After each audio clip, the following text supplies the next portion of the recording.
311 ቀን ሆኖናል። መስከረም 1 ዘፍጥረት 1 ብለን የእግዚአብሔርን ቃል ማንበብና ማጥናት ከጀመርን እስከ ጳጉሜ 22 ነው የምንጓዘው።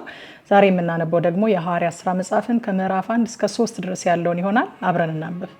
የሐዋርያት ሥራ ምዕራፍ 1 በጌታ በኢየሱስ ስም አነባለሁ። ቴዎፍሎስ ሆይ ኢየሱስ የመረጣቸውን ሐዋርያትን በመንፈስ ቅዱስ ካዘዛቸው በኋላ እስካረገበት ቀን ድረስ ያደርገውና ያስተምረው ዘንድ ስለጀመረው ሁሉ መጀመሪያውን ነገር ጻፍኩ። እነሆ 40 ቀን እየታያቸው ስለ እግዚአብሔር መንግስት ነገር እየነገራቸው በብዙ ማስረጃ ከሕማማቱ በኋላ ሕያው ሆኖ ለእነርሱ ራሱን አሳያቸው። ከእነርሱም ጋር አብሮ ሳለ ከኢየሩሳሌም እንዳይወጡ አዘዛቸው። ነገር ግን ከኔ የሰማችሁትን አብ የሰጠውን የተስፋ ቃል ጠብቁ። ዮሐንስ በውሃ አጥምቆ ነበርና እናንተ ግን ከጥቂት ቀን በኋላ በመንፈስ ቅዱስ ትጠመቃላችሁ አለ።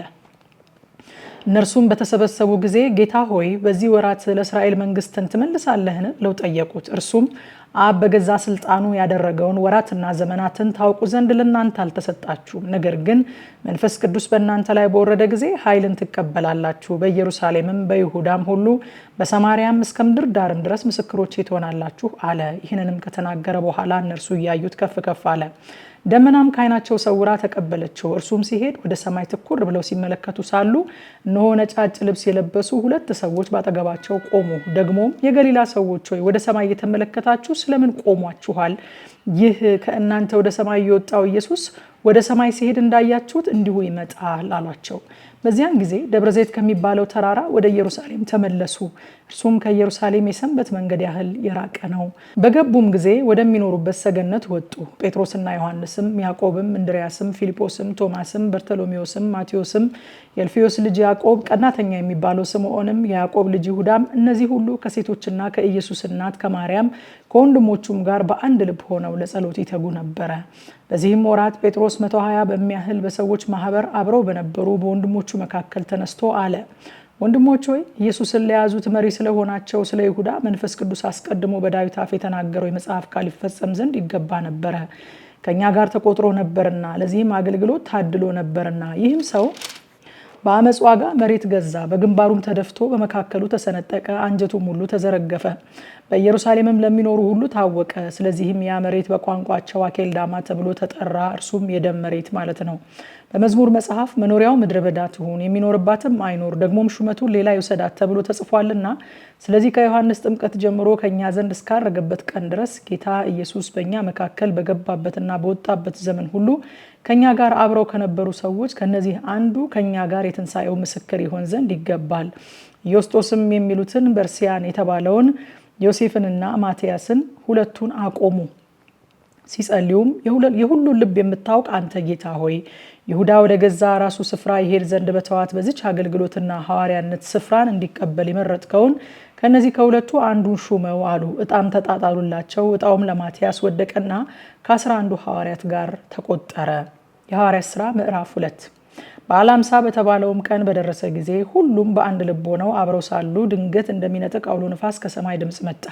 ተቀምጠው የነበሩበትም ቤትም ሁሉ ሞላው። እንደ እሳትም የተከፋፈሉ ልሳኖች ታዩአቸው፣ በእያንዳንዳቸውም ላይ ተቀመጡባቸው።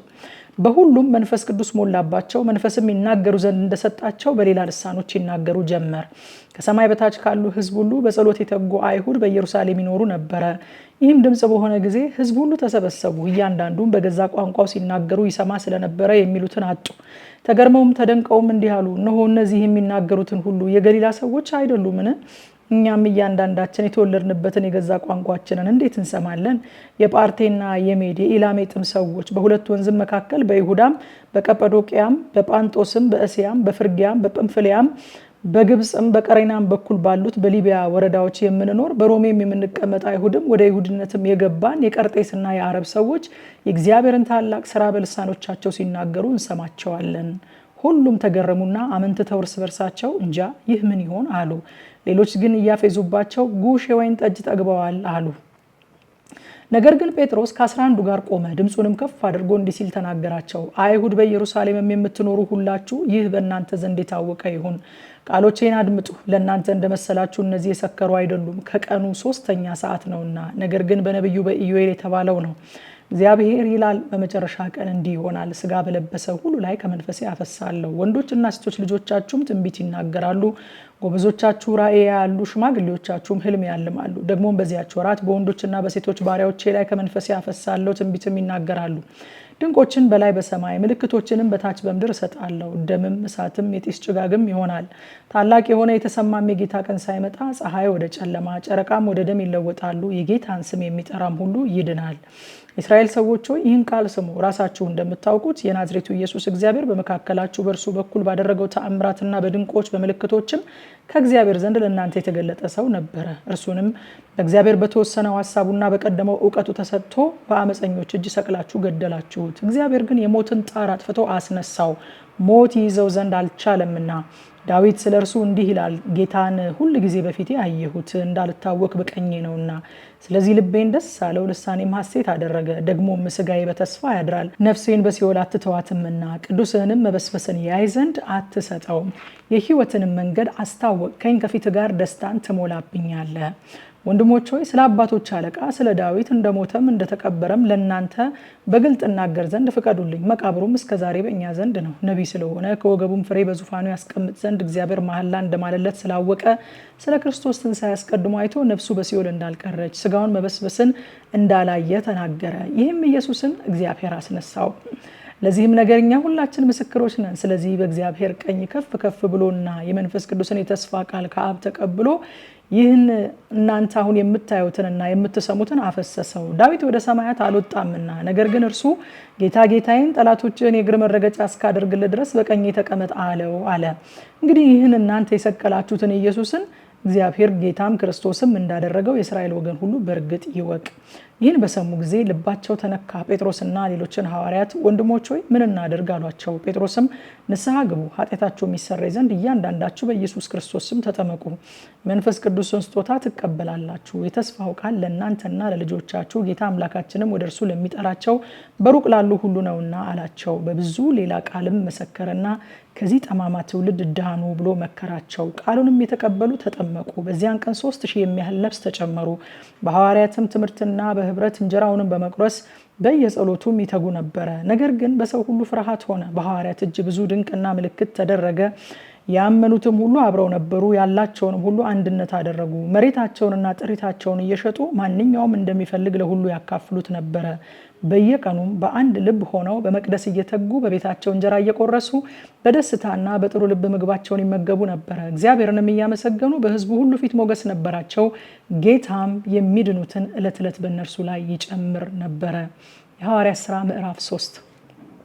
ጴጥሮስና ዮሐንስም በጸሎት ጊዜ ከ9 ሰዓት ወደ መቅደስ ይወጡ ነበረ። ወደ መቅደስም ከሚገቡት ምጽዋት ይለምን ዘንድ ሰዎች ተሸክመው መልካም በሚሏት መቅደስ ደጅ በየቀኑ ያስቀምጡት የነበሩ ከእናቱ ማኅፀን ጀምሮ አንካሳ የሆነ አንድ ሰው ነበረ። እርሱም ጴጥሮስና ዮሐንስ ወደ መቅደስ ሊገቡ እንዳላቸው ባየ ጊዜ ምጽዋት ለመናቸው። ጴጥሮስም ከዮሐንስ ጋር ትኩር ብሎ ወደ እርሱ ተመልክቶ ወደ እኛ ተመልከት አለው። እርሱም አንድ ነገር ከእነርሱ እንዲቀበል ሲጠብቅ ወደ እነሱ ተመለከተ። ጴጥሮስ ግን ብርና ወርቅ የለኝም፣ ይህን ያለኝ ግን እሰጥሃለሁኝ። በናዝሬቱ በኢየሱስ ክርስቶስ ስም ተነሳና ተመላለስ አለው።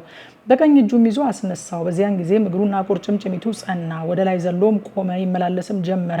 እየተመላለሰም እየዘለለም እግዚአብሔርን እያመሰገነ ከእነርሱ ጋር ወደ መቅደስ ገባ። ሕዝቡም ሁሉ እግዚአብሔርን እያመሰገነ ሲመላለስ አዩት። መልካምን በሚሏት በመቅደስ ደጅ ስለ ምጽዋት ተቀምጦ የነበረው እርሱ እንደሆነ አወቁት። በእርሱም ከሆነው የተነሳ መደነቅና መገረም ሞላባቸው። እርሱም ጴጥሮስና ዮሐንስን ይዞ ሳለ ሕዝቡ ሁሉ እየተደነቁ የሰለሞን ደጅ መመላለሻ በሚባለው አብረው ወደ እነርሱ ሮጡ።